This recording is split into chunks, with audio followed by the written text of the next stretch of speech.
বাড়ি ফাঁকা থাকার সুযোগে শীত কেটে চুরির ঘটনা। বিশ্বকর্মা পুজোর দিন গভীর রাতে চুরির ঘটনাটি ঘটেছে ধূপগুড়ি ব্লকের মাগুরমারি 1 নম্বর গ্রাম পঞ্চায়েতের কালীরহাট বিদ্যালয় পাড়া এলাকায়। চুরি গিয়েছে নগদ 6,500 টাকা সহ দুটি সোনার আংটি এবং একজোড়া সোনার দুল। জানা গেছে বিদ্যালয় পাড়া এলাকার বাসিন্দা সোনা রায় প্রতিবেশী দেশে ভুটানে শ্রমিকের কাজ করেন। সোনা রায়ের স্ত্রী পার্বতী রায় বাড়িতে একাই থাকেন। গতকাল সন্ধ্যায় পার্বতী দেবী পাশে গিয়েছিলেন বিশ্বকর্মা পুজোর প্রসাদ খেতে।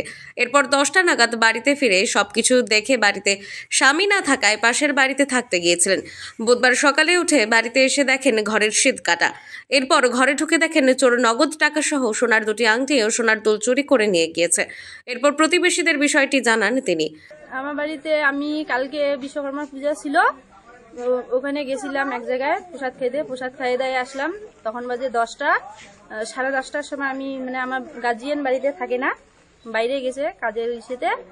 তখন আমি অন্যর বাড়িতে থাকি, তখন আমি ওইখানে থাকতে গেছি। আজকে সকালে 5টার সময় উঠে এসে দেখতেছি যে ঘরের ইসে খুঁড়ে দিয়ে দিছে, সিং করছে। হ্যাঁ, সিং খুঁজছে। তখন আমি ওইটা দেখে বাড়ির লোকজন একজনকে ডাইকে দেখাইলাম। দেখানোর পরে বাড়ি এসে বাড়ির লোকজনকে ডাইকে তারপরে দেখতেছি আমার যেগুলা জিনিস ছিল আর কি, জিনিসপাতি 2টা সোনার আংটি ছিল, একজোড়া কানের ছিল আর 6,500 টাকা ছিল।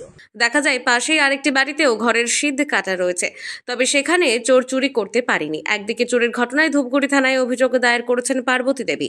ঘটনার তদন্ত শুরু করেছে পুলিশ। আমরা 2টা অবধি জাগনায় ছিলাম, এদিকে প্রসাদ খাইতে গেলাম, আইসে তারপরে তো ঘুমাইছি।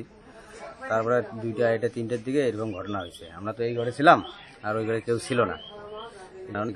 জলপাইগুড়ি থেকে কনক অধিকারীর রিপোর্ট, আনন্দ বার্তা।